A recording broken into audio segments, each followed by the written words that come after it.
Very good evening and a good morning to our friends, and a very, very warm welcome on behalf of the Usanas Foundation, which has been organizing several very important events. But today, this event is extremely topical because what we are witnessing will have long-term repercussions for the global world order or the global world disorder, as we call it. So we do not know which way things would go. After 1945, we are seeing such a huge crisis in Europe, I would say, because we have seen worse crises where I was myself ambassador in Libya, Iraq, and elsewhere. So as I say, there are no saints in this game. So we need to look at it from that kind of a perspective. And since we are seeing still the escalation going on, some talks were held between Russia and Ukraine on the Belarus border. They were inconclusive as expected, and this always happens in the international negotiations. It takes time. The good thing is that they have agreed to continue to talk.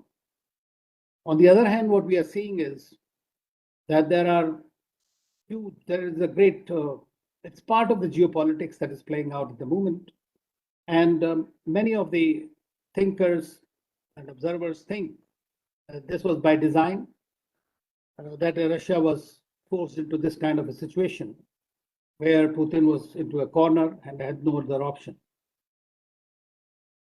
Personally, I have also thought that at best, the Georgia playbook will be played out by both sides, and there could be some kind of a frozen conflict in Vilnius.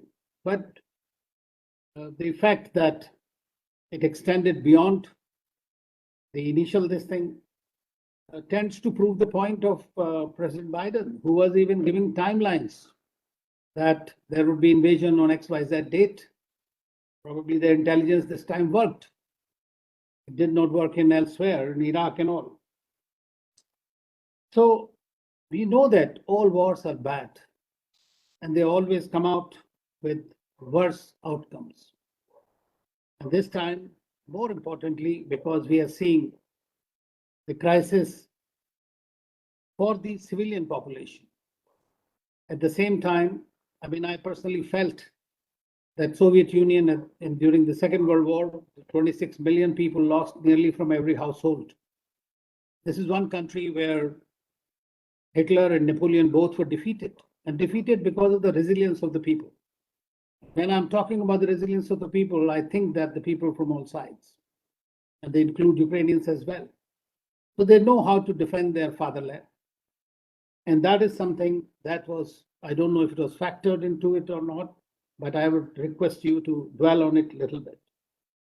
Secondly, I would like to say that for the strategic stability, if we were really looking for it, would you think that the French proposal for indivisible security in Europe, including that of Russia, could there have been another way out to deal with this situation and to avoid it? Or we just know that the real politic played out, so that Russia becomes a weaker nation through the extensive sanctions that are there financially and could not be a major player in this. What happens to the oil, gas, European connect with Russia, whether it will be cut out completely or not? What will NATO do eventually? We are seeing that although NATO cannot fight from the Ukrainian soil because of their own Article 5 and other things, are we seeing that this would bring Russia and NATO in direct conflict? And if that is the case, then that would possibly be the worst case scenario. Could you only say that only one country is responsible for that? Now, very often we are looking at the Indian situation, because in this particular session, we are also talking about NATO's future and the India's stakes. India has very close strategic, as they call it, privileged strategic partnerships. I myself have been in Russia for 7 years, and two of my assignments, and have been part of this strategic partnership from day one till last 20 years. On the other hand, our relationship with the West, especially with the US in recent years, has moved to a global comprehensive strategic partnership. So many people, when they look at our vote of abstention, and they just look at it in isolation of what happened before, how did we behave? Even at the time when the NATO, the US, everybody was trying to intervene militarily in Libya under the so-called responsibility to protect, which I believe has turned into readiness to pounce. This is something that is now, so in that time also India abstained on the matter of principle, because we do not favor military intervention in any case. But that happens, and that's a real politic. We all see that. So if you were to see India's last vote, not the immediate, but the penultimate one, in which we abstained at the UN Security Council, it is important to read in between the lines, because we always, and most of you are great observers, distinguished in your own field and in the international politics, you know better. The many things do not have to be written verbatim. They need to be understood and conveyed. And this was in keeping with Prime Minister Modi's discussions, both with President Zelensky and with President Putin. India wants or urged both sides to de-escalate, return to the path of dialogue and diplomacy. Civilian strife must be reduced. But then India also had, apart from everybody else, India also has a key interest in Ukraine's situation at the moment. And that is it. How does it evacuate its 18 to 20,000 students who have been there and are currently stuck in this conflict zone? That, for any country, it becomes its major priority, and so it is India. Now, the French are trying to play Cupid once again, and let us hope they succeed this time. And how do you see the European role basically in this whole game plan? And secondly, how do you see post-crisis evolution of the world order? I think those are the things that such distinguished people as yourselves would be able to delve more deeply in these special dimensions. So I'll request you to kindly try to deliberate on this from your perspective. How do you look at the world order, which has already been having a tough time? We don't know how these financial sanctions are going to play out eventually. How does the Chinese SIP system and SWIFT, whether a new financial architecture will emerge? Because they are big countries. Russia may not be a very large economy compared to that of China. But in this game, does China emerge as a winner? That is also a challenge that one has to look at and identify. So I'll stop my comments here initially, and I'll in between keep on asking some questions and wait for questions from our audience. Friends, we have such a great and distinguished panel, and I'm most grateful to all of them for taking their time out to join us today. Regrettably, the Deputy Chief of Mission from Russia, Ambassador Babushkin, could not join us today. It would have given a Russian perspective, but we have Mr. Kortunov, and so we'll see that how it is going along. So I would now ladies first, as I said, I'll request Dr. Anna Borshchevskaya, who's a senior fellow at the Washington Institute for Near East Policy. Madam, the floor is yours. For about 15 to 20 minutes, I think, since we don't have one person, so about 15 to 20 minutes, I think, should suffice. Thank you so much. Sure. Thank you very much, Ambassador. Good evening and good morning, depending on where you are. It's a pleasure to be with you today. I'm going to try to be as brief as possible so as to leave more room for discussion. And I just want to lay out a few key points to set the stage, especially as the first speaker of this distinguished panel. My first point is that this crisis is entirely engineered by Russian President Vladimir Putin. It is not a two-sided crisis. It is also the most defining challenge of our time since the end of the Cold War. And I believe, Ambassador, you've already alluded to this point as well. If for one thing, the Russian state had amassed the largest concentration of firepower around Ukraine since World War II on the European continent. My second point is that, of course, this is not just about Ukraine. And of course, it is a lot about Ukraine, and we're seeing Russia attacking Ukraine. But fundamentally, for the Russian state, this is about a lot more than that. And that's why this crisis is affecting everybody and is going to keep affecting everybody. This is about the Russian state trying to play out the end of the Cold War with an alternate ending.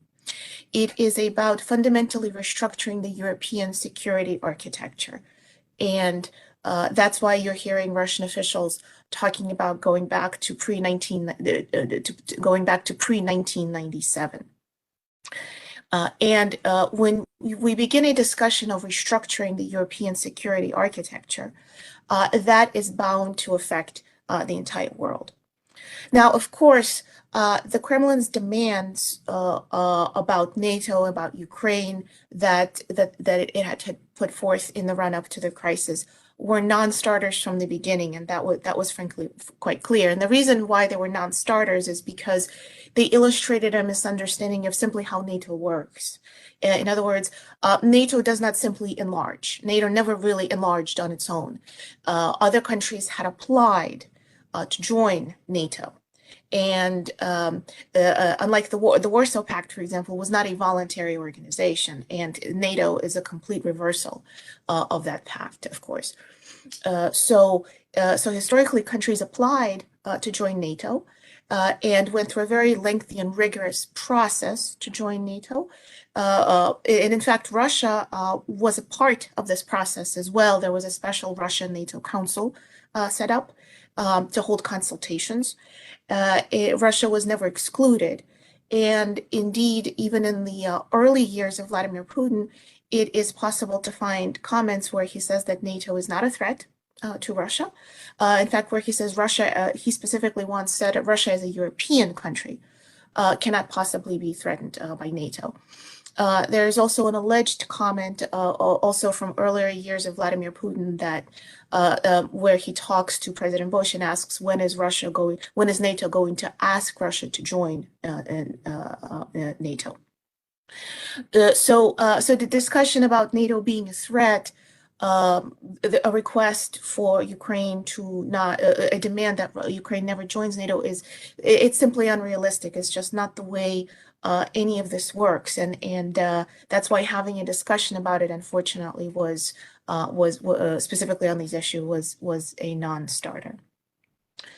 Now, as I watched the Russian buildup prior to the invasion, I will say the one thing that I certainly expected an invasion, and what's interesting is that many in Russia and Ukraine did not expect an invasion, but it was pretty clear that an invasion was coming. And what surprised perhaps me the most, as an analyst who has been watching Russia for years, is the full scale of the invasion. I expected something a little bit more limited than going after Kiev, for example. And Vladimir Putin's speech about recognition of Donetsk and Luhansk as well, I will say, was the most disturbing one that I have personally seen over the years. It certainly unnerved me, again, as a Russia analyst. And it raises all sorts of questions about Vladimir Putin's state of mind. And in fact, commentators are actively discussing this issue. They started this week. Now, what's also pretty obvious as we're watching this invasion unfold over the last several years is that it seems the Russian state did not expect such fierce resistance. They seem to have expected a very similar scenario to Crimea in 2014, and they're now trying to reassess why it didn't work. In fact, the so-called peace talks on the Belarusian border were probably a tactical pause to buy a little bit more time and to reassess where all of this was going. Keep in mind that the Russian state continued attacking Ukraine. There were airstrikes on Kharkiv and other major Ukrainian cities. So there was no pause in fighting as these discussions took place. Of course, as Ambassador said in his earlier remarks, unsurprisingly, they did not lead to anything concrete. I think as far as the invasion itself goes, I think the next several days are going to be critical, and as well as the assistance that the West gives to Ukraine is also going to be critical. I think there's still a lot of unknowns here because Ukraine, President Zelensky has demonstrated himself to be a true leader, and Ukrainians had put up a very strong fight. In fact, if anything, the losses on the Russian side have been far greater. But this is still not over, and the Russian military, by simply its sheer size, still can very well overwhelm Ukraine. So there's a lot to watch specifically in the days ahead, and how the international community is going to help the sovereign state of Ukraine. As far as the effects on geopolitics, again, I cannot state this enough. This is affecting everybody.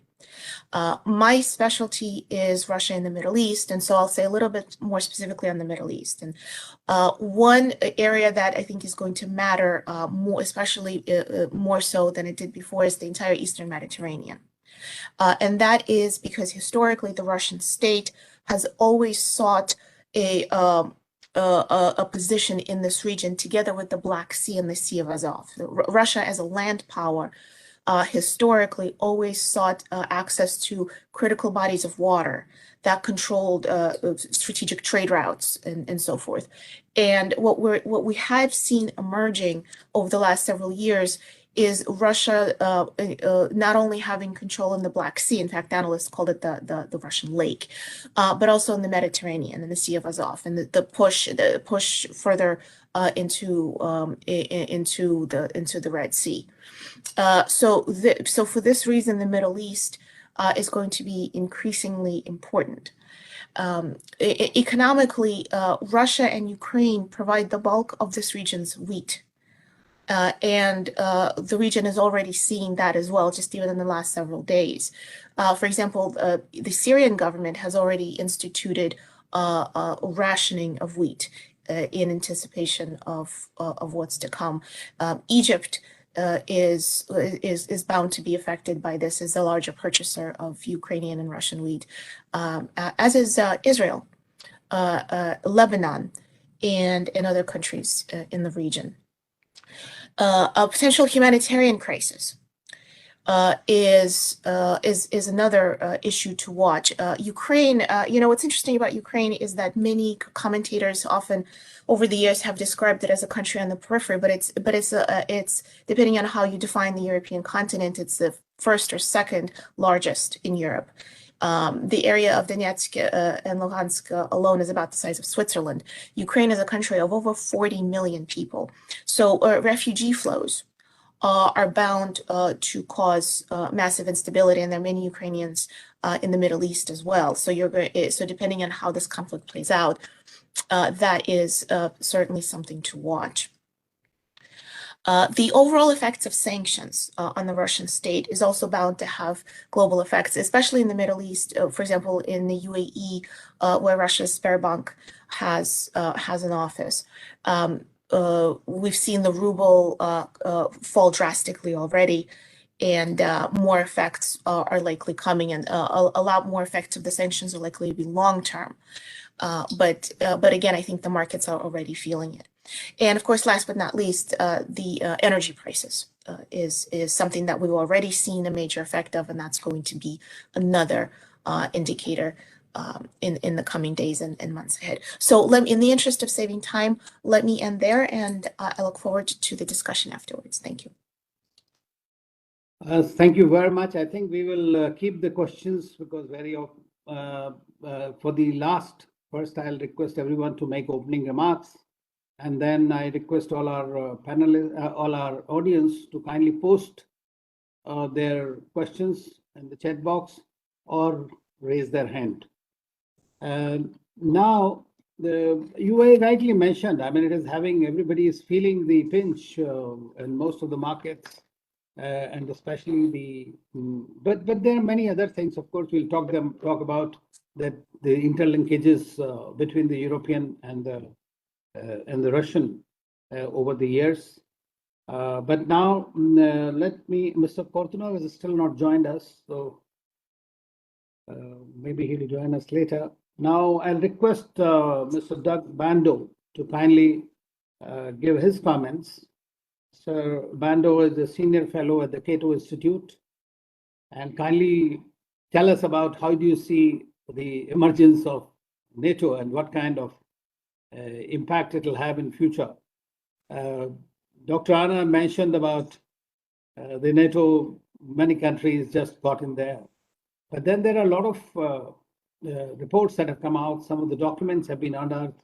Der Spiegel has written a very big article in which it was said that in 1997, after the Berlin Wall, assurances were given to the Russian leadership, or even to Gorbachev for that matter, earlier, or Yeltsin, that there would not be a further expansion. And Putin, in his own remarks recently, said in 2000, he had asked Clinton, how can Russia join NATO? Now, do you think that had it happened, of course it will not happen, because in the international politics, you always need a big adversary. So that is also equally important to have a look at it, because we might say simply that we don't live in an idealistic world. And there are different kind of, because when they promised, apparently at that time, Putin had not happened. Now later Putin happened, and then they realized that he is the strong man of Russia and was trying to revive the old glory, and whether it fits into their scheme of things or does not. So the relationship remained mostly a transaction to a great extent, rather than becoming a strategic between the two.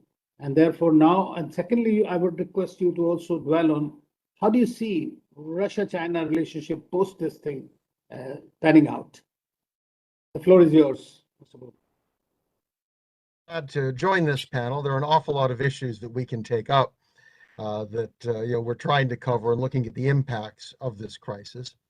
It's going to have extraordinary impact around the globe. I think that's quite clear. And I think if we look at these issues, we see short-term impacts as well as long-term. And the long-term are harder to predict. And I think some of these issues are going to play out differently depending upon how the war comes out. Whether Russia does end up succeeding in conquering Ukraine, if it occupies Ukraine, if it's rebuffed. I mean, these sorts of issues are going to have a very real impact on what we find. I think looking at the war, we should recognize that, number one, it's a great tragedy. There's extraordinary cost involved. It is a crime, in my view. There are extraordinary risks that are coming with this. And there is a real lost opportunity, which I'll kind of get into the issue of the lead up, the role of different parties. I mean, the human cost is obvious. It's heaviest for Ukrainians. It will also be borne by Russians and also neighboring countries with refugees, etc. I mean, the financial cost is going to affect everyone, most directly Russians because of sanctions, but those sanctions will affect everyone. They're going to have a huge impact on business around the world, as has been mentioned. I mean, food exports, all sorts of impacts on folks. I do think we need the starting point here has to be there's no justification for this war. That I think that in fact Putin had valid grievances, nothing justified what he did. That this has to be the starting point of any analysis that an attack on Ukraine was not in any way justified. That that cannot be excused. Whatever we talk about, these other issues are very important. We should have no doubt that this is a wrongful act, and what we see happening to Ukrainians people, really is horrid. I think there's an extraordinary danger here of spreading. The risk is very real. And having a war within Europe, but we're going to have refugees, the desire to ship weapons and provide other assistance to Ukraine, the potential of combat or conflict overspreading boundaries. There's already been at least one report of a Ukrainian pilot, flying into Poland to get away. I mean, these sorts of the question of hot pursuit, all of this creates potential dangers. And this is much more dangerous because we're talking about a nuclear armed power. That Russia has a comparable nuclear arsenal to the United States. So anything that goes bad here could go very, very bad. I mean, Putin, I think, signaled that with at least some measure of alert with his forces. I don't believe he has any intent to use them, but he is certainly making clear to the world, reminding everyone, he's not, Russia is not Iraq, it's not Afghanistan, it's not a place that we can, Libya, that can kind of be swept away. This is a very significant power, and we have to bear that in mind, what we do with it. And I do think it's an extraordinary lost opportunity. There's nothing to suggest that when Putin started out that he was anti-American. KGB tended to be very cynical. They tended to be worldly. That in contrast to typical communist apparatchiks, they were much more likely to see elsewhere in the world, were good at their trade, were very nasty in what they did. But he, after 9/11, he was the first foreign leader to offer assistance to the United States. Russia actually provided assistance to the U.S. in Afghanistan early on. And I think that there really was an opportunity there that one could have imagined. And I think his early desire was, he saw himself somewhat as part of Europe. I mean, that doesn't mean he isn't a nasty authoritarian, but I think it's important to understand that there's been an evolution of his position. And unfortunately, the West has played into that. And I think it is very, very clear, that if you look at declassified American documents, the George Washington University has a program on this. They put a lot of these out. They have it even a special little packet of what Gorbachev heard, what Yeltsin heard. A lot of assurances were given in various ways that NATO would not expand. Der Spiegel, there were recent documents found in London archives of German officials. Don't worry, this will never go beyond the Elbe. So there was an awful lot said that, basically it was all ignored and swept away. And I think this is one where in the early days, the Russians accepted they couldn't do much about it, but it hardened, especially after Serbia. Serbia's a historic interest of Russia, the kind of dismantling it, cutting Kosovo away, the attempt to basically cut Russia out of any role. We had the kind of desperate, run from Bosnia to Pristina of Russian troops. Wesley Clark wanted the commander on the spot, his deputy, a British general, to halt them, and the British general's comment was, "I'm not going to start World War III for you." But that was an effort by Russia to insert itself and say we still matter, because from a Western standpoint, they didn't. And they understood they were being treated that way. And there's evidence of a shift in public opinion and government opinion within Russia, towards the U.S. after that, in the sense of how they were being treated. Color revolutions in Georgia and Ukraine, the 2014 overthrow of the Yanukovych government. Now, one can justify all of these if you want, but we can't dismiss how they were seen. And these things were not seen well within Russia. And go back to 2007, Putin's famous speech at the Munich Security Conference. He said all these things. I mean, he pointed out assurances given on NATO. He cited, I think, accurately, frankly, America's tendency at that point to go to war. It was after the disaster in Iraq. It was after, Afghanistan, that, the way that he looked at America's behavior was very different than the way we looked at our own. And I think that has to just be understood. And quite honestly, if Russia had done to us what we did to Russia, we wouldn't have put up with it, in the sense of, if Russia had been involved in a coup d'etat in Mexico City, it had its officials caught talking to one another on the phone about who they wanted in the incoming Mexican government, and offered, Mexico a spot in the Warsaw Pact, people in Washington would have gone, excuse the phrase, batshit crazy. I mean, there would have been extraordinary, reaction, because we believe in spheres of influence. The Monroe Doctrine is a sphere of influence. and that just needs to be understood. Now, none of this justifies what Putin did, but it does show, I think, that we blew it because we didn't take seriously how this would be seen. And the question of could what we have today have been, forestalled? I do think that if we hadn't had rapid expansion of NATO, that if we hadn't had constant reassurances that Georgia and Ukraine would be as part of NATO, and to me that in many ways is the most curious aspect of this. NATO doesn't have to expand. Article 10 says NATO will invite people to join. You may want to join, it doesn't mean you have a right to join. And the reality is virtually no one in NATO wants Ukraine in NATO. And that's evidenced by the fact that 14 years have gone by since the Bucharest declaration, and they're not in NATO. And one part of it is the problem, internally, one part of it is very difficult to defend geographically, and the other part is no one wants to go to war with Russia, and everyone understood that that was pushing it a long way. So it strikes me that we're basically defending a right that nobody planned on allowing them to exercise, has contributed to what we see today. Does not justify, but we've got to understand this and think about it for the future and how to try to get out of where we're at, because we're in a very real mess. We have hot war going on. The Russians are committed. Ukrainians are fighting desperately.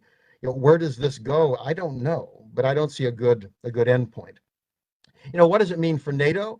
I think what we've seen is a temporary revival. The irony here, and I think this is where, again, this is, I think it was Napoleon or someone once said, it's worse than a crime, it's a mistake. I mean, the idea that not only was he wrong to do this morally, but it turns out it was a very big blunder. He's managed to push NATO together. I mean, we have the Finns and Swedes talking about they want to join. We've had this dramatic declaration by the Germans on Sunday about military spending increases, providing weapons to Ukraine. We've had Liz Truss, the foreign secretary in Britain, is talking about Britain must spend more. I mean, the reality here is Britain has 148 battle tanks. I mean, Europeans rely on the U.S. and that's their view is that's America's job. Suddenly we have Europeans recognizing that maybe there's a problem in that. And we've also, we're going to see a greater U.S. presence, and I personally think that's unfortunate, but the U.S. is rushing troops in. My guess is these will be permanent, deployments, that these things, they're going to settle in. And the question is what happens over the long term, and a lot, I think, depends on how the war ends. That to the extent combat goes on, there's a long-term occupation, there's resistance to the occupation, there's continuing bloodshed. My guess is that we may see, the Europeans actually live up to these promises. Now, if things settle down, if there's a resolution, I can certainly imagine everybody kind of going back to the old ways, at least partly. I mean, we have the leadership in Germany announcing they want a 100 billion euro increase in spending. It hasn't passed the Bundestag yet, and it's not clear what the population thinks. So some of these issues, we may have a burst of enthusiasm today, which is not supported over the long term. But I do think that it's potentially, changed very significantly in how this happens. I think the U.S. Role is going to be more complicated because the U.S. Administration still says China is the biggest problem, and the U.S. quite frankly is fiscally bankrupt. I mean, if you look at U.S. debt is 100% of GDP. We're approaching the record coming out of World War II. Congressional Budget Office says by 2050 we'll probably have 200% of GDP. The retirement of the baby boomers like me is going to put huge costs into retirement system, the medical system. So it's going to be hard for the U.S. to sustain this over the long term. But again, a messy continuing fight in Ukraine might very well provide some of that political oomph behind it. I think that the real challenge here is how to try to have diplomacy play a role, how to find a way to convince Russia to back off, but that they get something enough that they can do that, to recognize that for an attempt to occupy Ukraine, I think is unsustainable, to try to swallow Ukraine. Where is this all going? It's going to require, diplomacy, I think a more nuanced diplomacy than we've had in the past. And there's an issue of Europe separate from NATO, of course, which is the EU, France, individual nation states. And this will probably give some support for Macron's push for the idea of an independent stance by Europe. But again, that requires spending. It requires putting money into the military. You're not going to be an independent geopolitical player if you don't have hard power. Are the Europeans willing to do this over the long term? It's not enough to just do it tomorrow and have a burst of spending. Will this change their commitment? And I'm not certain of that. I mean, again, I think how do things end with the conflict is going to have a big part in that. And sanctions might be hard for them to sustain over time. They've never liked it when the U.S. has sanctioned them. Been very unhappy, whether it be sanctions, say, on Iran, which affect their companies, or sanctioning the Nord Stream 2 project. I think a lot of those feelings are going to reemerge after we get through the immediate impact of the Russian attack. And I think it's going to have an impact on India as well. I mean, that was brought up. I mean, India's challenge, it was mentioned. India abstained on the UN Security Council vote. I mean, India has multiple goals here that are hard to square. I mean, it's long tried to balance and be a leader of the non-aligned world and have an independent role, including a moral role in the world. What does it say about an ongoing aggression in Europe? It wants to be friendly with Moscow. This goes back to the Cold War. It has gotten a lot of weapons from Moscow. It has a geopolitical relationship. They're neighbors. It was always a helpful balancer for India in the Cold War. Is it willing to upset that by criticizing Russia? It wants to balance against China. China, and I'll say a little more about that in answer to your question, is in a rather difficult situation. But it also wants a good relationship with the U.S. It's going to be pressured by the U.S. and Europe to enforce sanctions, which will have an economic impact on it. So India is going to find itself in the middle here. That's going to be quite a challenge. I think long term, the most interesting issue might be the Russian-China relationship. They've have a very close relationship. They made it closer with the meeting of Putin and Xi in Beijing at the Olympics. But the Chinese have always emphasized they are against separatism. That's why they claim Taiwan as part of China. That is why they, the comments they make about, say, Tibet, about Hong Kong, about Xinjiang, separatism is essentially treason to them.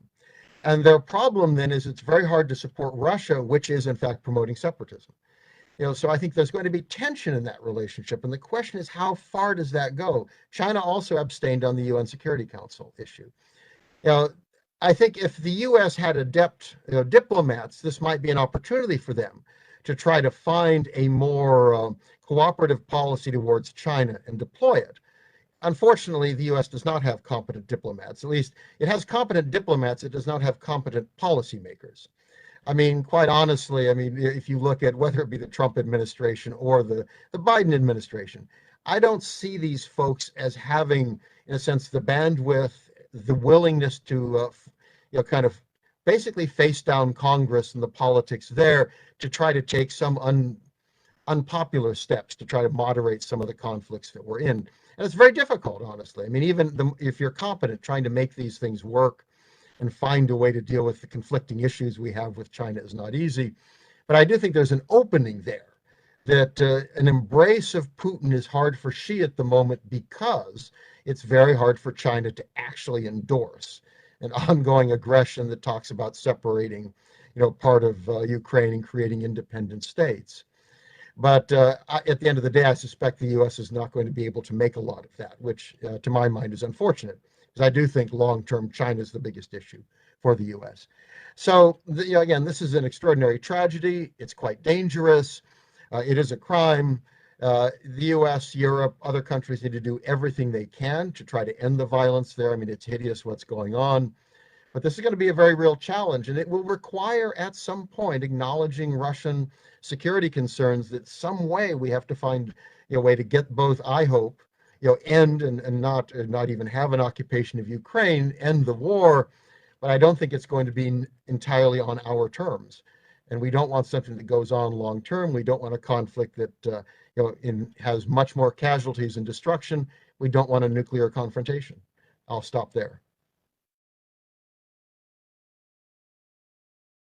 Thank you. That was, you really covered quite comprehensively nearly every dimension of it. But if I may ask, how would the war really end?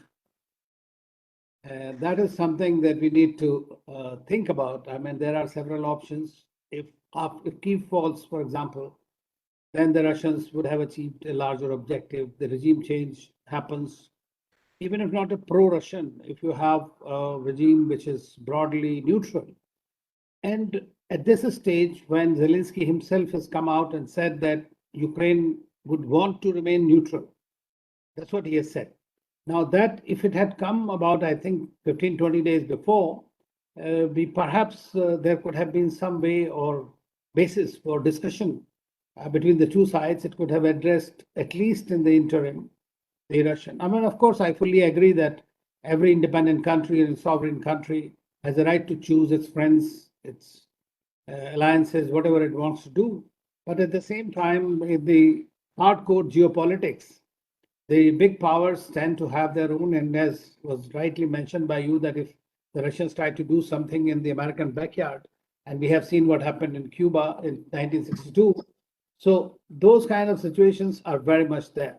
But in your view, how do you think that the war will really end now, and how do you see it spanning out? Trying to predict the outcome here, of course, is extraordinarily difficult.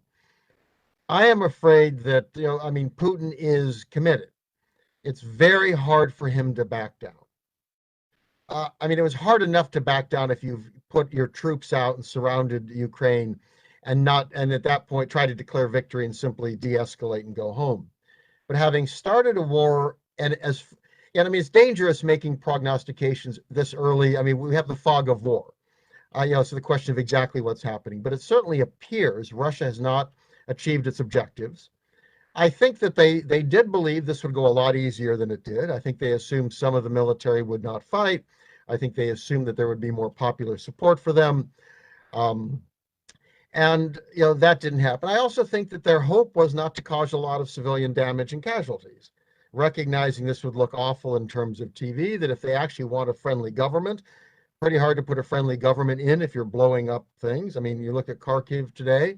Now, this is one of the most kind of ethnic Russian-speaking cities in Ukraine, and they're flying rockets in. I mean, this is a disaster. So I think that now they're committing more. I mean, because they can't really back away. I think the good news, I mean, in a sense, Ukrainians have fought very hard, but that in certain ways is more damaging because I think that forces the Russians to escalate. And I worry about arming civilians, because the moment civilians start shooting at soldiers, soldiers decide that all civilians are enemies. I mean, if you're a Russian soldier and you're being shot at by people who look and are dressed like civilians, well, what are you going to start doing? You're going to start assuming that every civilian is an enemy. I mean, the more enmeshed you get in this, the more casualties. So to me, this is where the West, the US, India, other countries needed, kind of go in, and I would say perhaps offering to hold in abeyance some economic sanctions to make clear to Russia, halt now and try to negotiate this out. The further you go, we are all in much deeper.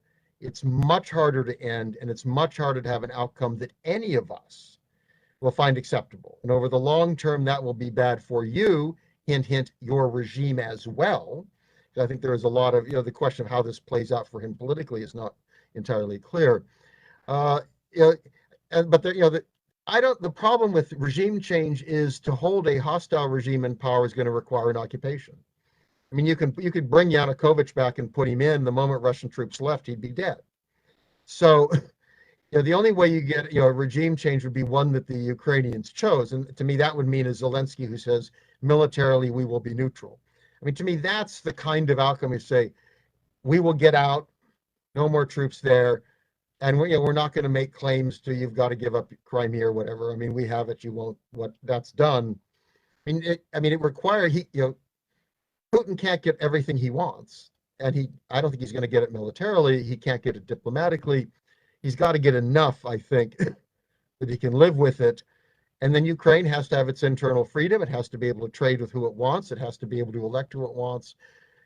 We need to do that soon. If we don't get that soon, I'm afraid this will go on for a good long time, whether Russia controls everything, takes part of it, only takes the East. I think there are a lot of different options, but it'll be very ugly, continuing conflict, which means continuing sanctions, military buildup, US troops to Europe, everything else and everything he doesn't want. And that needs to be made clear to him. The further he goes, the more he gets a response that runs exactly against what he was demanding during the negotiations before this started. Absolutely right. Thank you so much. In fact, like this was mentioned earlier also, that when Putin gave his list of demands, he wrote that the NATO should go back to the 1997. I mean, we all know that it was unachievable. But during the negotiations, what happened is you always aim very high and you know where you're going to last. But these were dismissed immediately in the without any consideration. So what basically his objective was that Ukraine does not become a NATO country, or for that matter, Georgia or Belarus. I mean, nobody transgresses, so that you have a buffer kind of a security perimeter for you. And that's what any country which is big enough and has an adversarial partnership or relationship. And surprisingly, when every time I hear our Russian friends, especially President Putin, he always mentions our partners in the West. He never treats them in a very different way, or at least addresses them. He says they are partners. That's something I find. So you rightly mentioned that Russia obviously looks to be in a more European context for its own politics, and that's something very interesting. And you are right. I mean, absolutely, we are looking at a very difficult time ahead. It's difficult to predict, but at the same time, we wish it had not happened. But if it has happened, it should end. That is something, and that's where diplomacy is required. By putting a gun on his head all the time, which he's doing himself, but might not lead to the kind of outcome that one is looking, unless that is the outcome that the West expects, that escalation would continue. So one does not know how many rounds into each keg is there. So we'll have to look and wait for it. Now, I know that we wanted a Russian position in this too, from both sides, but I don't see Mr. Kortunov or Mr. Babushkin. Both of them could not join us. So I don't know. I mean, I can request Mr. Paris Rice to say something from a different. Oh, yeah. Yes, Mr. Alexey Kupriyanov. Yeah, we have Mr. Alexey Kupriyanov. Please unmute yourself. No, can't hear you. Please unmute yourself.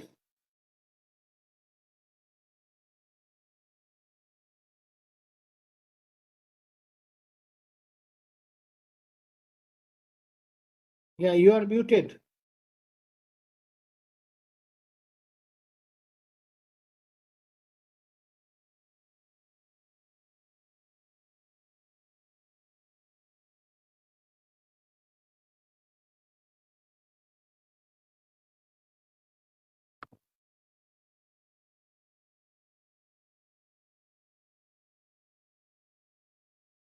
Okay, let me ask the technical fellows to unmute everyone. Yeah, speakers. Just 1 second, please. Give me a second. I'll call them up.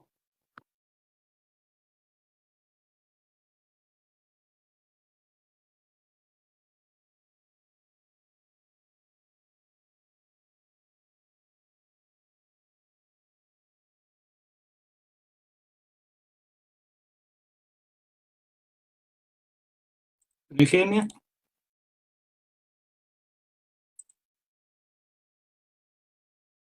So I'm here. Can you hear me? Is it okay? Yeah.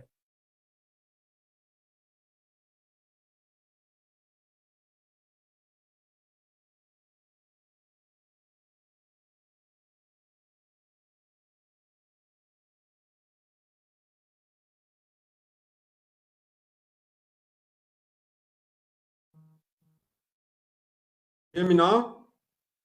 Yeah. Okay. So I just need to have this was a kind of disturbance. I got muted here by not myself, and I couldn't get back into the discussion when you asked me. Can you please repeat your key question? Anil? No, I was just saying, can you hear me now? Yeah, I can hear you, and Yes. you can hear me, I think. No, if you, we would like your comments on this situation. Okay. If you have a Russian perspective also, that would be nice to Okay. balance out. And of course, Mr. I will Andrey, try not to. Okay, I will try not to repeat my comments from this morning, from the session number 1, and relate to what we have here. Shortly put, I do believe that NATO has been quite aggressive in its movement forwards, and I do have understanding that Russia is reacting, and I think if Russia had not been reacting now, there would have been other things coming that way. This is, of course, something which will be controversial to say, but this is how I see it. Russia was being pushed and pushed, and this is not something which happened just here on the 24th. This is something which has, as some other speakers have mentioned, been happening all the way since around 1996, during the war in ex-Yugoslavia, and it has been a downward slope between Russia and the West all the way since then. And I'm not that surprised that it comes to this, what it is now. So the decision and the things which happen now depends actually on the battlefield. That's the first thing.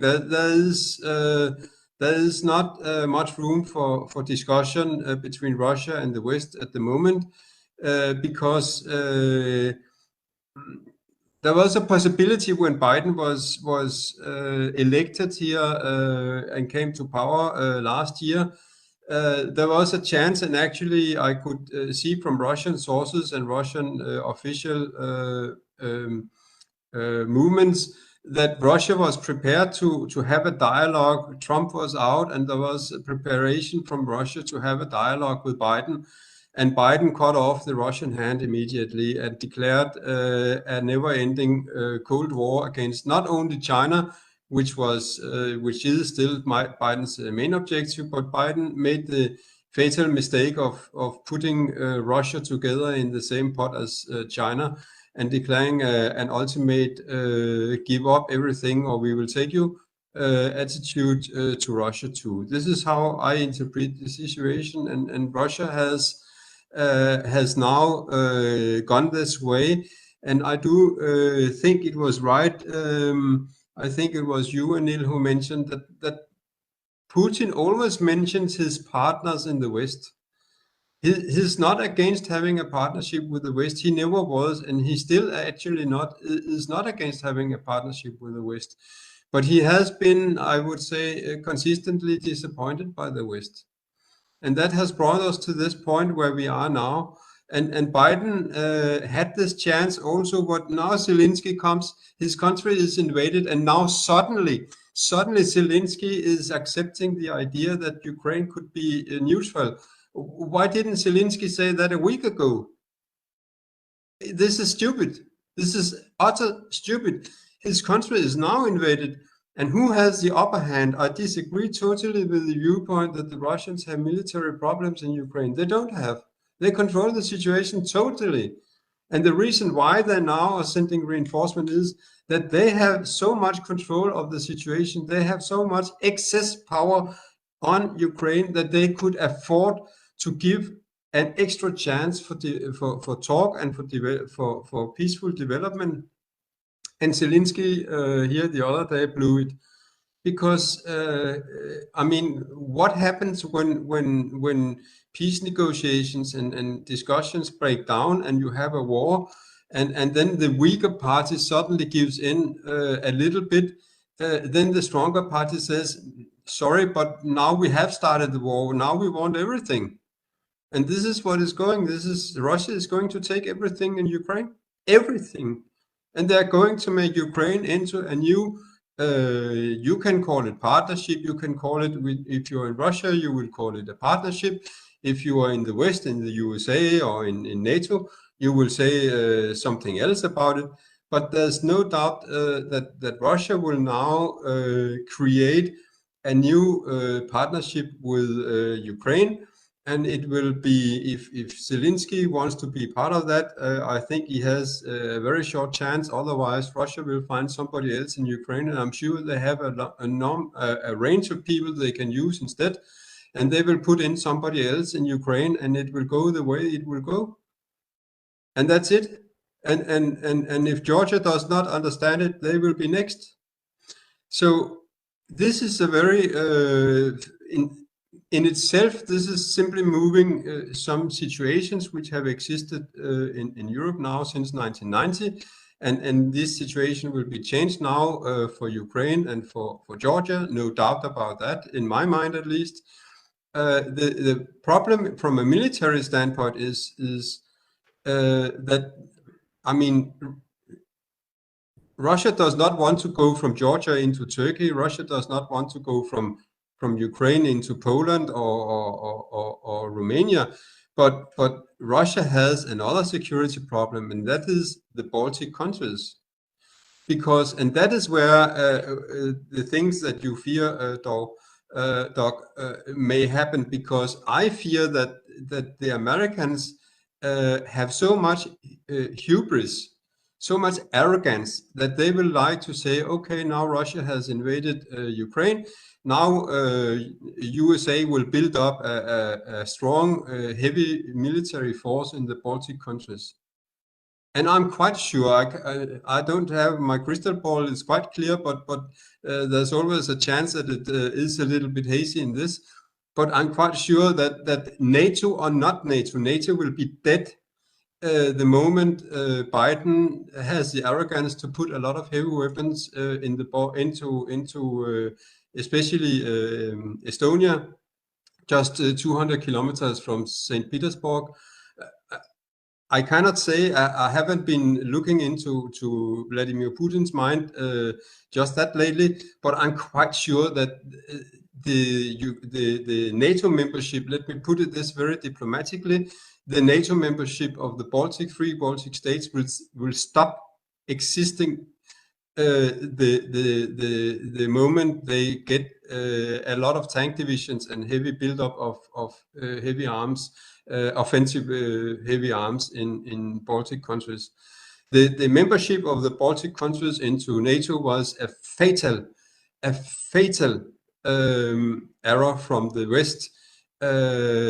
Poland, Russia swallowed that, and so on. But the Baltic countries, if they are armed with offensive Western weapons, it is so dangerous for Russia that I'm quite sure that NATO Article 5 and all that will just be a piece of shit for the Russians if that should happen. Sorry for my language, but this is how I see it. And then we have another potentially dangerous situation, and that is Finland. Finland and Sweden are discussing NATO membership, and in a way this is just a formalization. Come on, they have already been de facto members of NATO for a long time.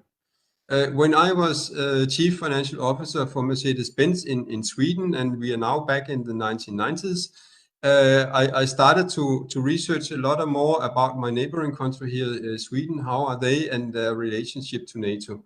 And there is an excellent Swedish book. It is, I'm sorry to say, it's in Swedish, so you can't read it in English.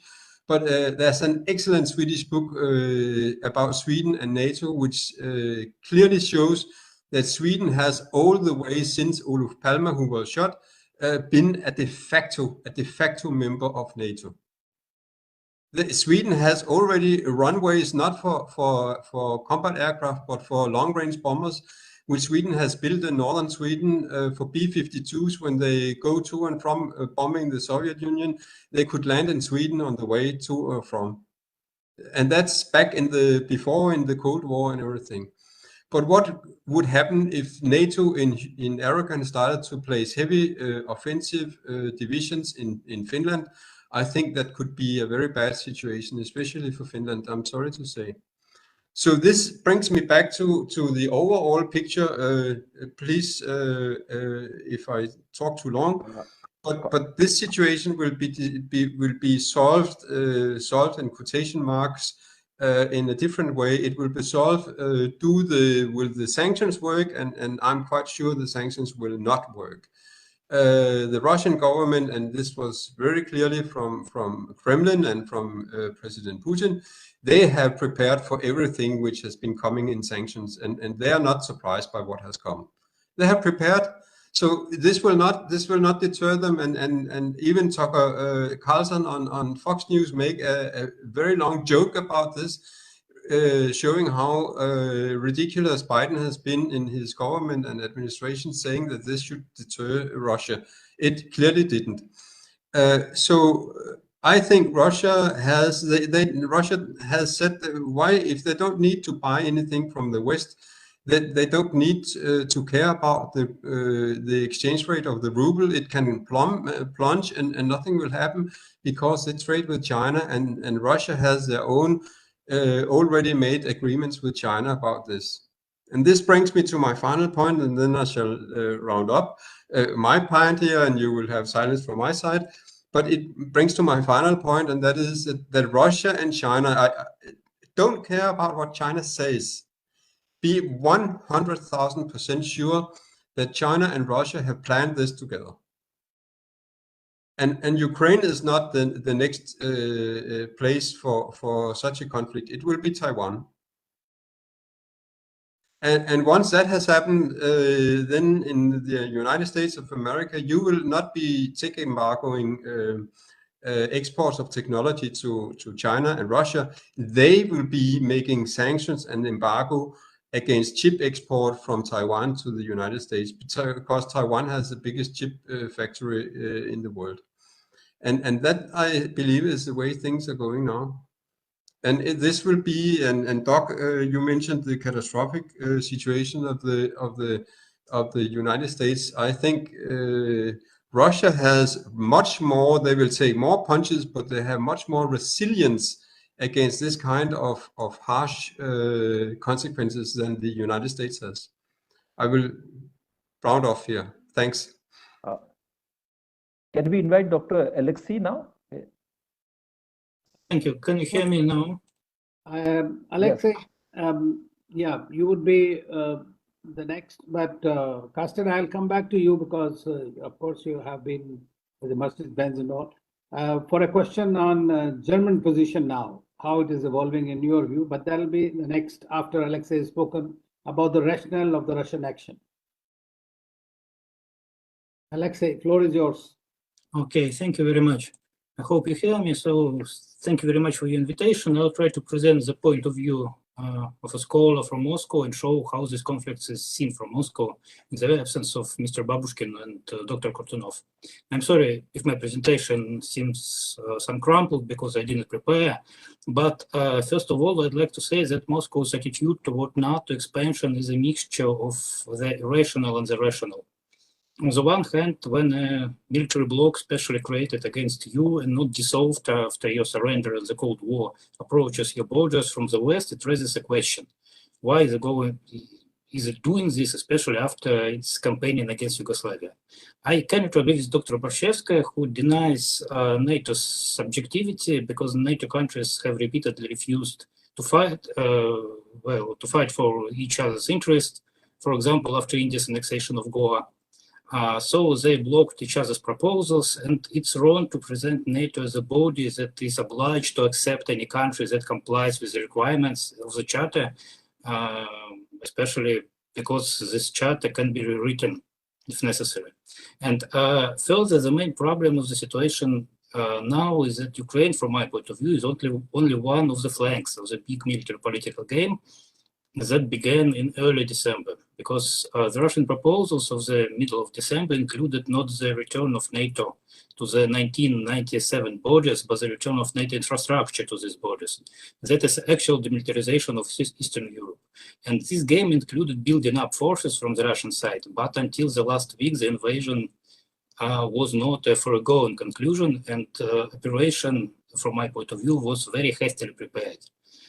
Since the negotiations within the framework of this game reached an impasse, and the Russian leadership decided to resolve the situation with this flank by force, I don't think that military invasion was the best option, but this was a problem of mutual misunderstanding and distrust and underestimation of each other. Because Russian General Staff was counting on repeating of 2014 situation for a friendly meeting. So Dr. Borshchevskaya is absolutely right, and so Russian generals miscalculated. But Ukraine was counting on the total war and the resistance of the population, and so now we see that this resistance is still very weak because people mostly prefer to sit at home. And now behind us, the first week of war, Ukrainian losses factually are much higher in both killed and captured. It will continue to be higher. And the figures cited by Ukrainian government as well as legends about, for example, host of Kiev, heroes of Serpent Island are not credible, but Ukrainian lopsided won the information war, because the Western world looks at the 30 Russian prisoners and does not notice almost 1,000 of Ukrainian ones. And so far, Russian soldiers have been restrained, in fact, not firing intentionally at civilians and even avoiding attacks on Ukrainian military units where possible. But as Dr. Bandow rightly noted, it will not last long, because less than half of Russian troops have been involved in the offensive so far, and reserves have not yet been brought up. And so I think that the war must end first.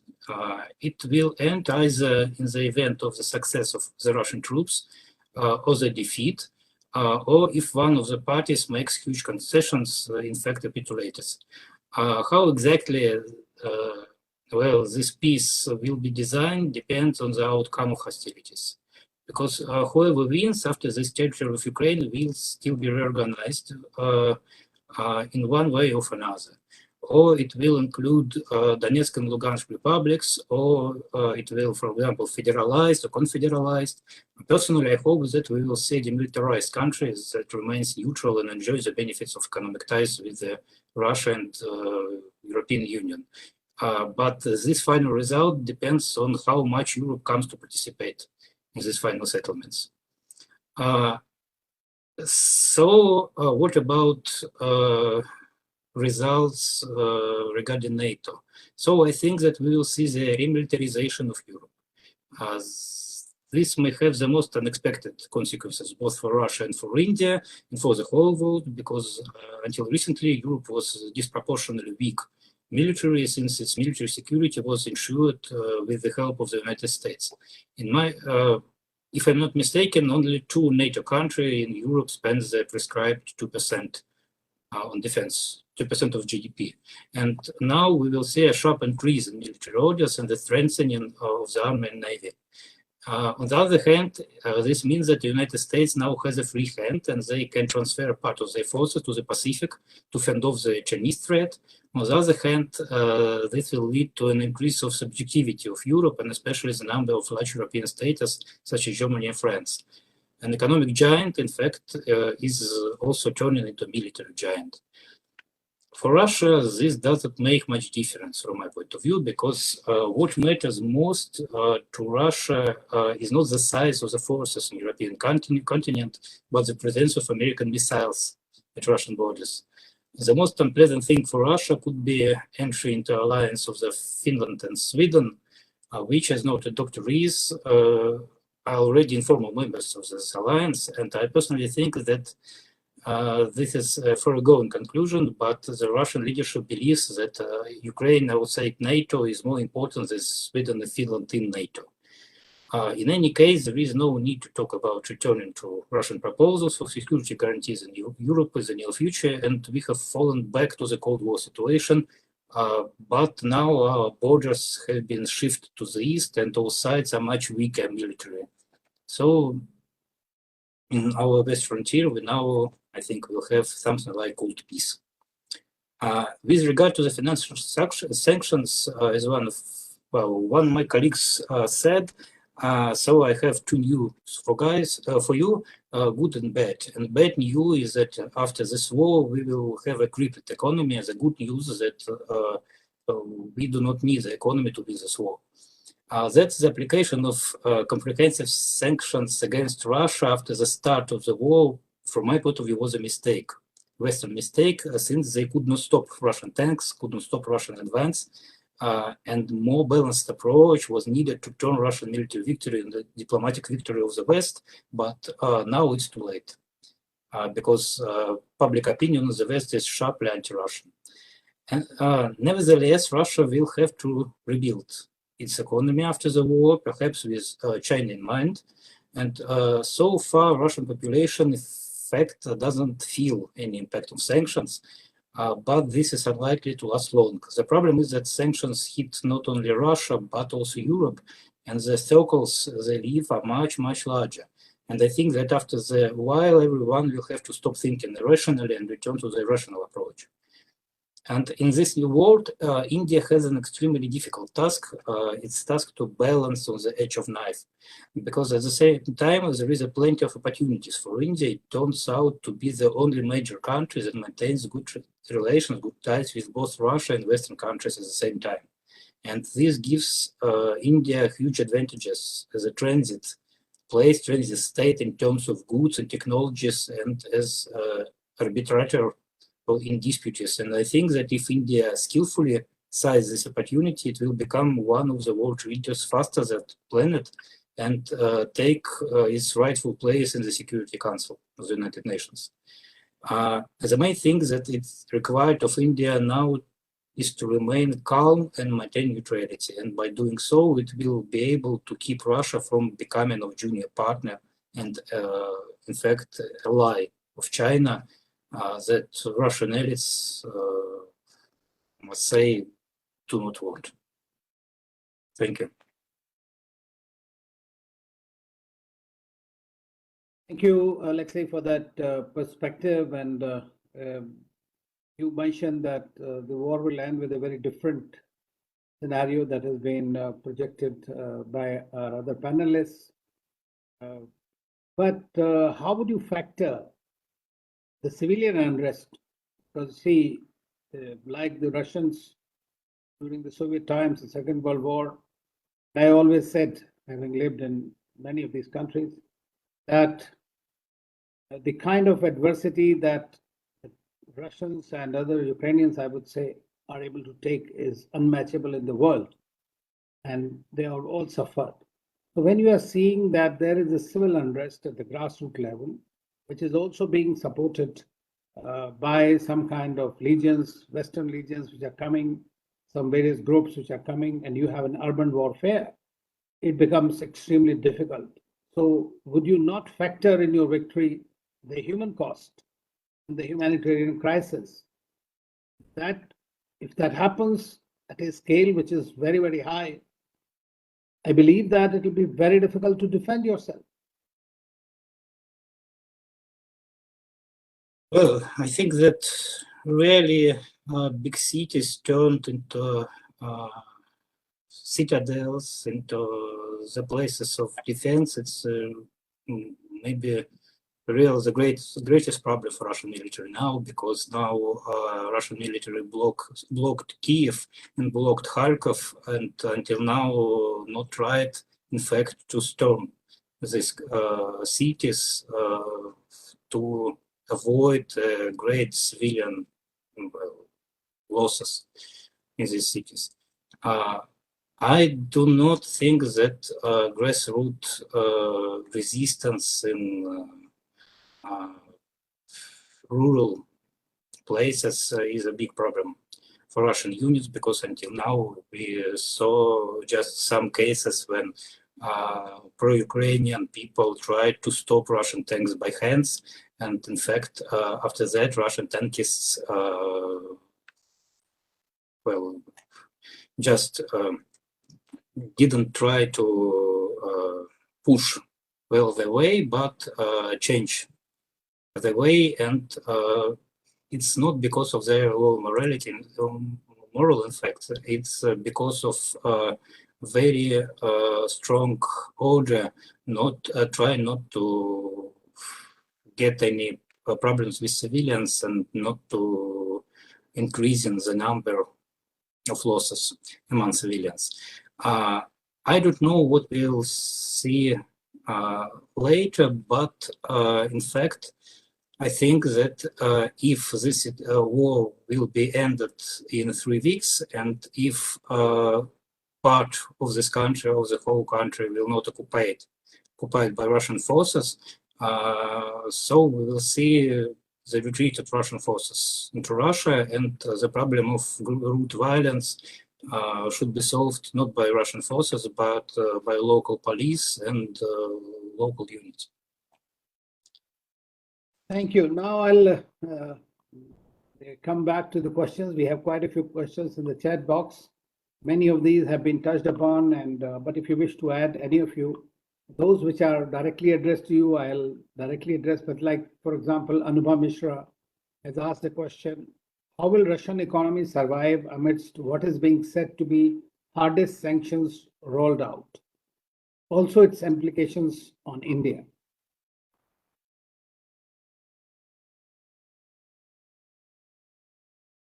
Who would like to take this question? Of course, it's been touched upon by nearly everyone that there would be, the sanctions will have an impact, no doubt.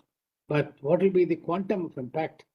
That will be, yes, Kessler, please.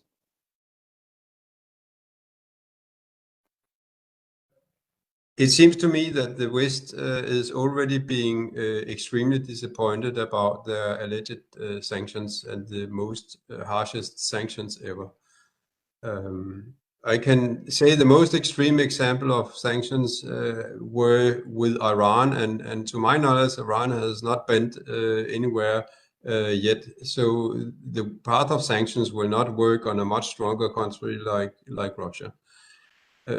Sanctions, I mean, they only work if Russia is dependent upon the West, and Russia has for the past 8, 10 or 12 years cut off all dependence on the West. Russia does not need food from the West because Russia has actually sanctions against food import from the West, and Russia has increased Russia's own food import. Russia does not depend on Western technology. Russia has already the past few years got all their technology. If they need something, they can get it from China. So why should these sanctions hurt Russia so much that it would make any difference? I would like to point the other way around, and that is that Germany receives more than 50% of Germany's gas from Russia. All the European Union receives 41% of their gas. I just checked the figures yesterday from 2020. And when Europe has no other choice, Europe cannot just buy liquid natural gas, which is 20% more expensive and requires billions of dollars in investment in liquid gas stations, and takes transport by ships which are not built yet. I mean, Europe has no other option than to continue to buy Russian gas. Otherwise, Europe's economy and Germany's industry will stop tomorrow. Point. And that also finishes this somehow, I think, diluted discussions from some points and corners about disconnecting Russia totally from SWIFT and financial transactions, because it's logical.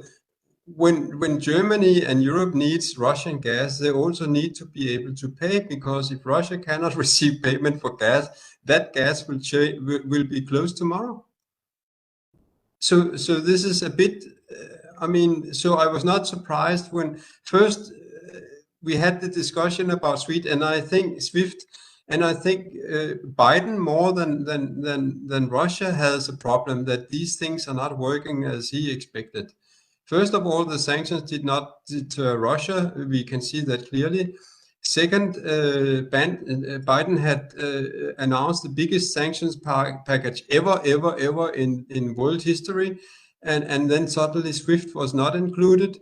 Then very surely there came a revolution inside of the White House and the Congress of the United States, that SWIFT was suddenly not included in the sanctions. Why was SWIFT not included? Because of Germany.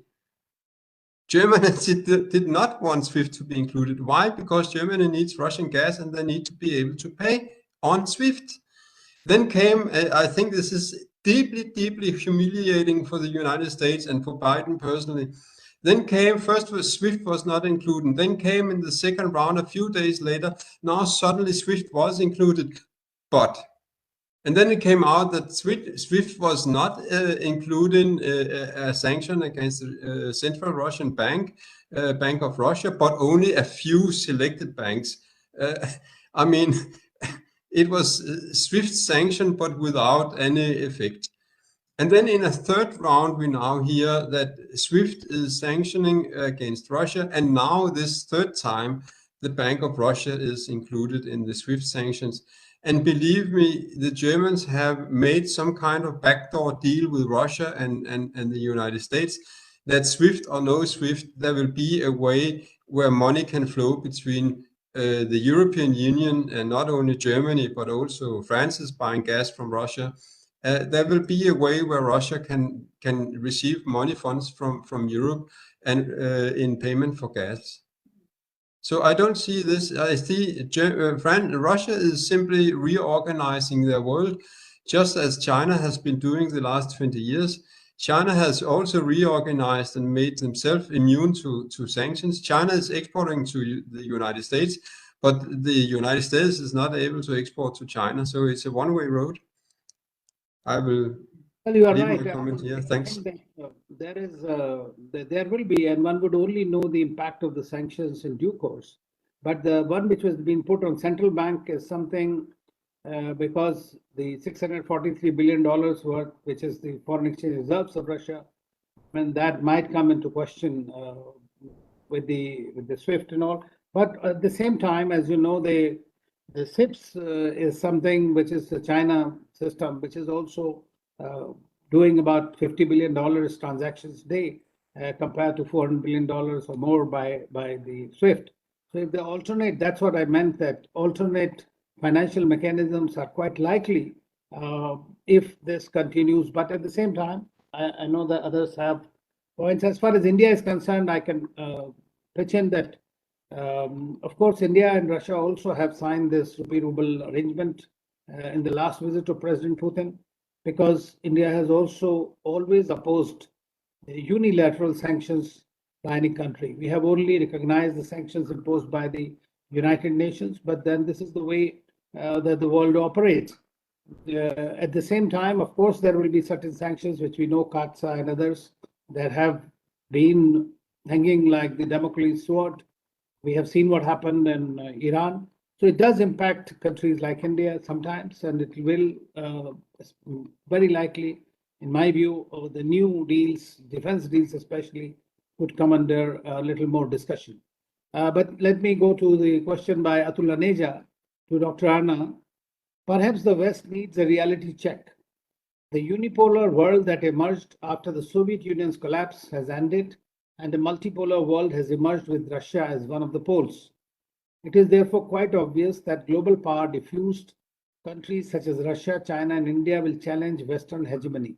What is happening in Ukraine is part of this cascading historical process. I think it's a comment. Would you like to say something about it?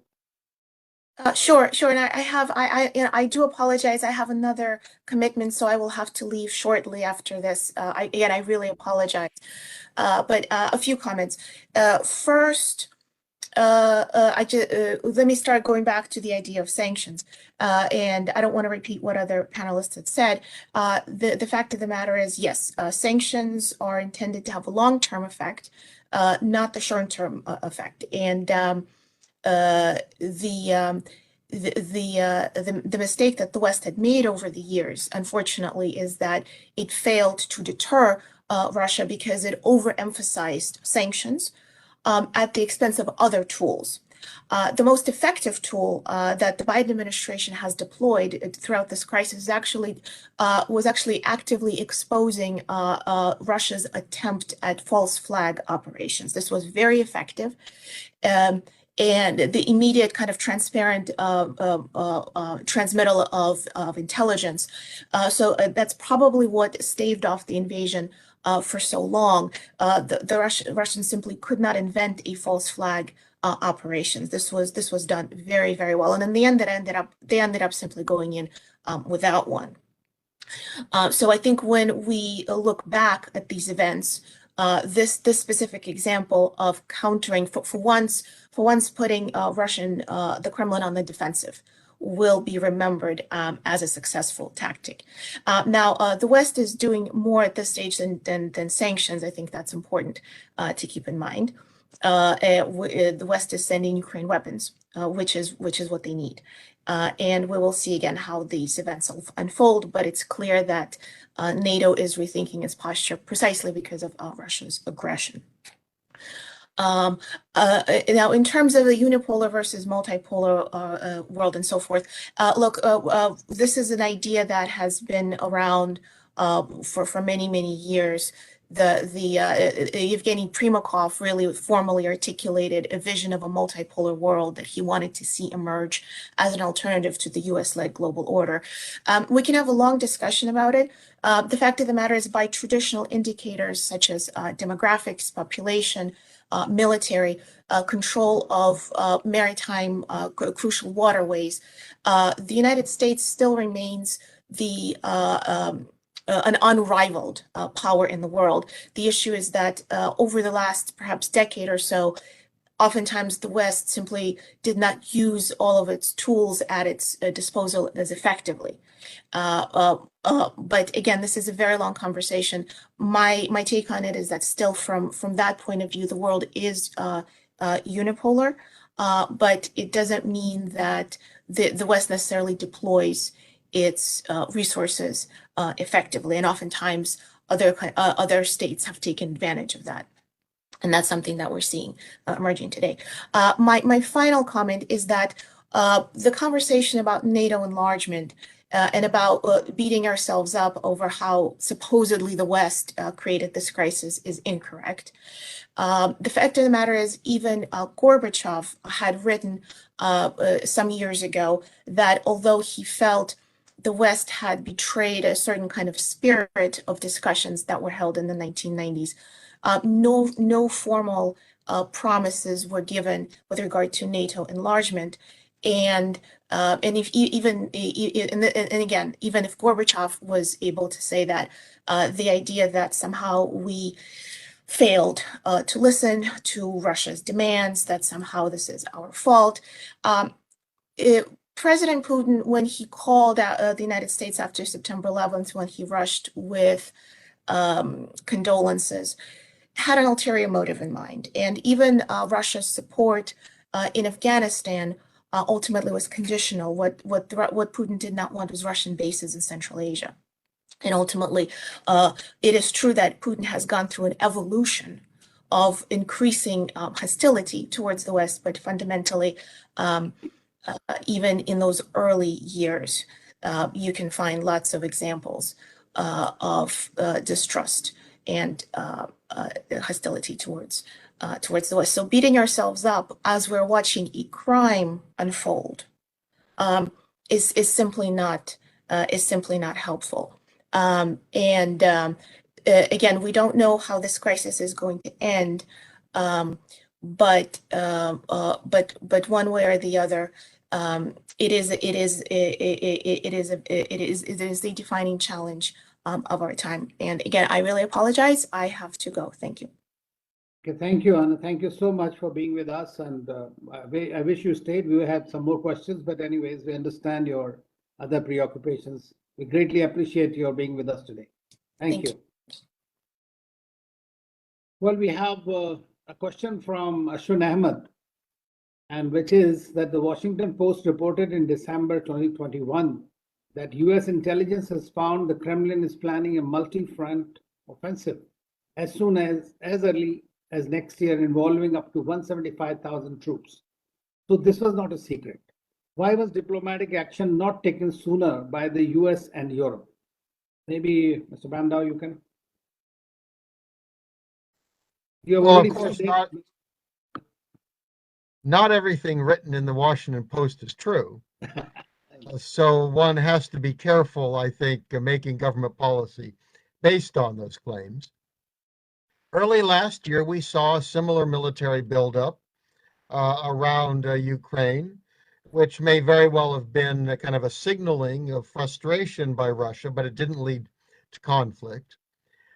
Look, the problem is this administration is quite busy, in terms of, crises, domestic issues, international problems.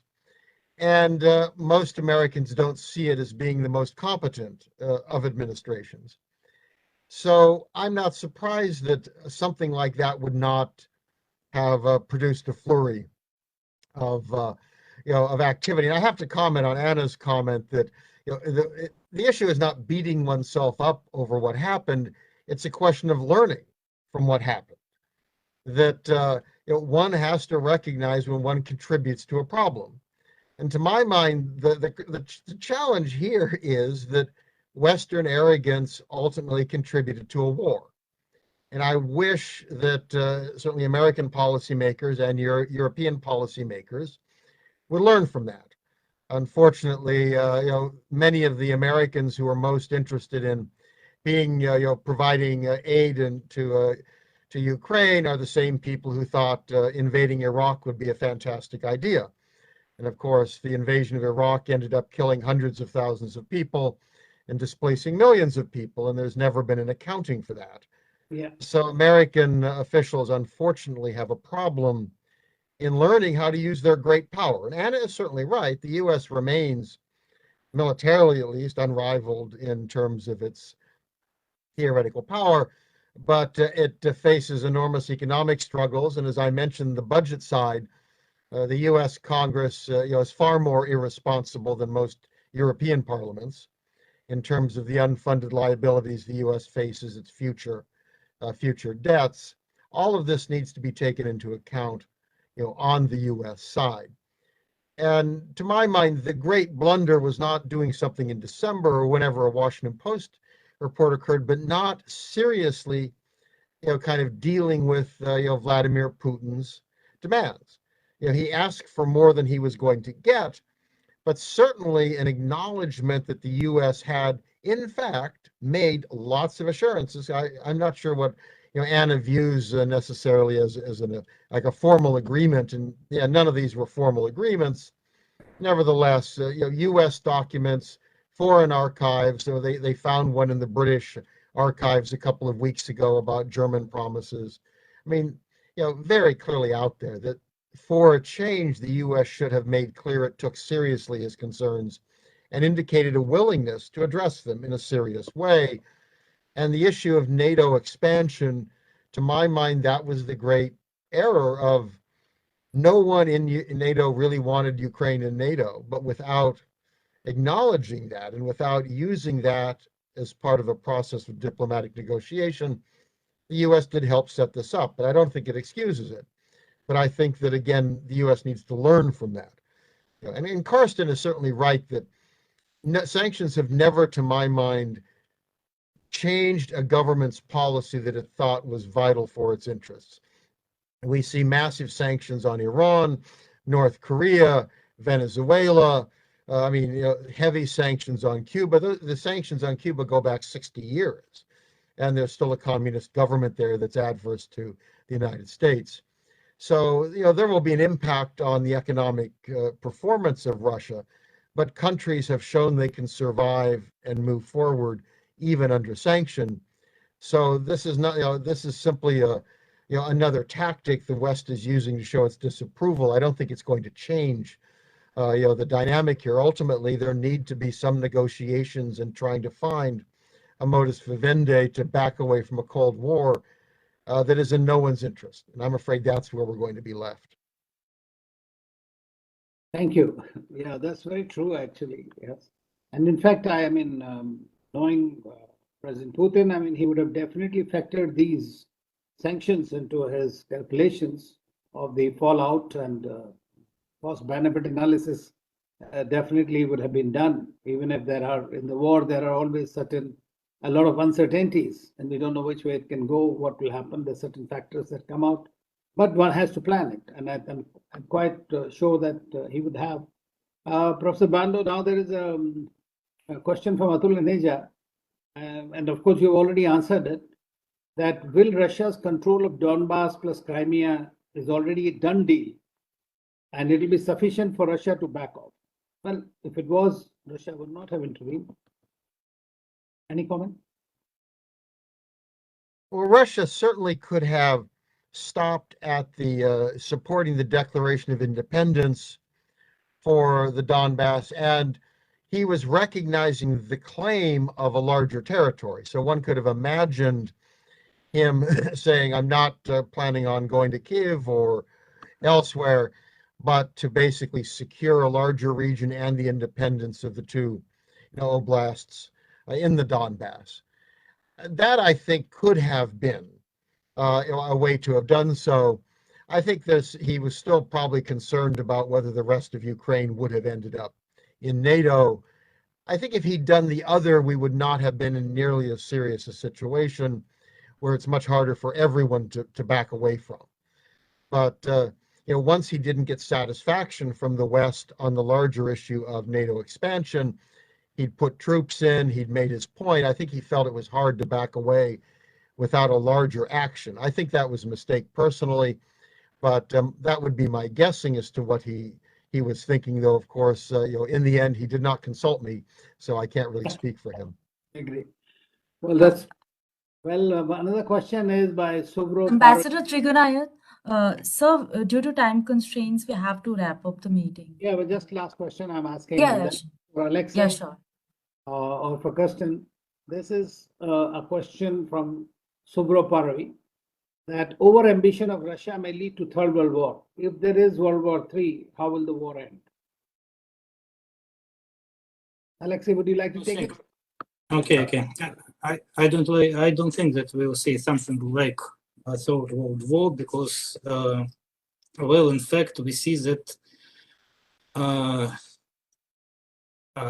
no one side is going to use its nuclear weapon as for offensive operations, and especially it's now just a weapon of deterrence. And so regarding typical operations, regarding large-scale operations, for example, in World War II style, in fact, we do not have any country, maybe except China and India, that has enough military capacity to provide these operations. Because now in Ukraine, we have about, for example, 60,000 maybe 50,000 Russian persons, Russian soldiers and officers that who are trying to fight Ukrainian army that is now about, I think, including the Western military, Ukrainian Western military district, including the reservists, including territorial defense, now is counting more than 100,000 people. And in fact, during the World War, the liberation of Ukraine required about 4 million people in all fronts that advanced there. And now we just not have some forces to, not we, not NATO, not United States, I think, alone. We have just forces to engage Third World War. And until now, politicians in Moscow and politicians in Washington and Beijing and New Delhi, of course, I think understand that the nuclear world war is not an option at all. Yes, thank you so much, and I hope it does not happen. That's the hope for everyone. But as you know, the Second World War or First World War, they happened not by design, they happened. So by default sometimes, by faults sometimes, and very small incidents can trigger them also. But we are just, I think we have stretched our time by 15 minutes, and I have been given to stop it. But it's such a fascinating discussion. and on a very, very critical issue at the moment. It is not resolved. It is unlikely to be resolved in a week or so. But let us hope that a situation is arrived where security concerns of both sides, sovereignty of Ukraine, and genuine concerns of Russia are taken into account by the Western countries as well, if they still think that it is possible to coexist. Otherwise, we will continue to see these kind of contrarian viewpoints, and also the conflict will continue for long, and the World War III that we fear now may be perhaps shut back a bit, but it may rise once again. So genuine concerns of both sides need to be taken into account. And on that note, I am so grateful to all of you for joining on behalf of the Usanas Foundation, and I'll request our friend Abhinav Pandya to give his formal vote of thanks to all the panelists. And it was a wonderful discussion, and listening to you was enlightening. Thank you so much. Abhinav? Thank you very much, Ambassador Trigunayat, and all our esteemed speakers today. Because of technical issues, I could join a little late, but I listened to all the speakers. It was absolutely enlightening to learn the various aspects of this very critical crisis. Personally, I believe that, I would repeat what Ambassador Trigunayat wrote in one of his articles, that it's a geopolitical contestation between the West and Russia, in which Ukraine is an unwanted casualty or a victim, innocent, maybe, or maybe not. But certainly at this stage, it seems that Putin has already reached a point of no return. And it seems likely that if there is no diplomatic breakthrough achieved, then things may turn out to be even more uglier. And reportedly, the Russians have not used some of their best high-tech weaponry in Ukraine. But given the propaganda warfare, the information warfare in which the Western world has been dominating, if Putin is goaded to take some of the extreme measures, then we may witness even more casualties on the Ukrainian side, the use of some of the very high-tech weaponry, crossing some of the red lines in the use of weaponry, and that will be a very dangerous scenario. And what really disappoints is that a complete absence of a serious diplomatic breakthrough, which is needed in this case, and more so on the Western part. But in the longer run, we do need to look at the impact of Russia-Ukraine crisis on the other theaters of the world, like how it's going to impact China's behavior, especially in the South China Sea with Taiwan or in the Tibetan region, or like how it's going to impact the nuclear deal with the Iran. And it's not just simply something which is confined to Europe. India has heavy stakes, and I feel that India should take the lead. And at this stage, a serious, systematic, very rational and reasoned diplomatic effort is needed, in which India can really do a lot, and India should really talk to the Western world as well as to the Russian world. And definitely, we do need some kind of a diplomatic breakthrough, because if this goes on like this, and we have seen that in the recent past, the credibility of the Western world stands exposed, especially after the fiasco and catastrophe in Afghanistan, and once again in the Ukraine-Russian crisis. And tomorrow, if China is doing similar kind of aggression in Taiwan, it'll be very different. The Western world and NATO's credibility will be shattered. So a serious diplomatic approach is needed. With this, once again, I would like to thank all the speakers and the participants who came today. And now I'll request Arpit, who is the head of GPI, our partner organization in this event, to give a vote of thanks also from his side. Thank you.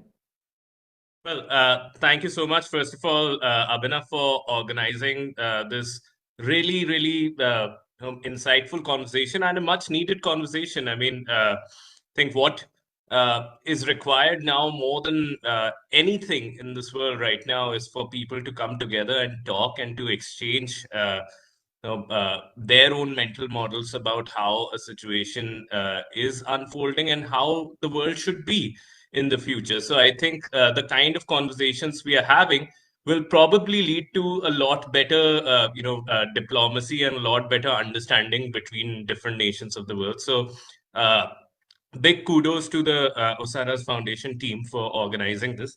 I also want to thank all of the speakers here today.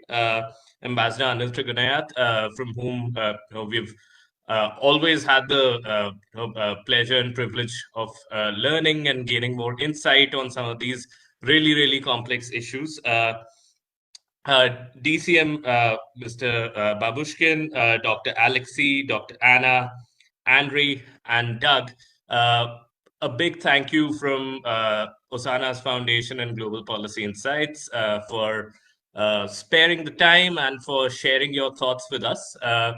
And finally, what I want to say is that certainly nobody in the world wants war, but a lot of times, due to choices, rational and irrational, the world moves into it. Abhinav and I, we are, a great appreciator of Kautilya, the great Indian strategic thinker, and who's also said that, just like iron would not weld without heat, similarly, a lot of times different nations would not come to a great understanding without some sort of a conflict with each other. That doesn't mean go on to say that we always need war for better outcomes, but we can hope for better outcomes from some of these conflicts which are happening, and we hope that a better understanding is reached as soon as possible. Of course, our heart goes out to Naveen, the Indian student who lost his life today. But we are again extremely grateful for the effort and for the heart of the speakers from all of the sides to express their views freely. And this gives us hope. So thank you so much. Thank you. Thank you. Yeah. Thank you very much, Arpit. So with this, we end today's discussion. And Dr. Alexey, Dr. Bandow, and Dr. Anna will definitely invite you for more discussions on this topic, maybe after 15 days or maybe after a month, when we have a picture slightly clearer on how this is going to pan out and how this is going to unfold in the future. Thank you very much. Thank you. Thank you. Thank you, Ambassador Trigunayat. Thank you. Thank you. And thanks to my team and to Arpit. Yeah.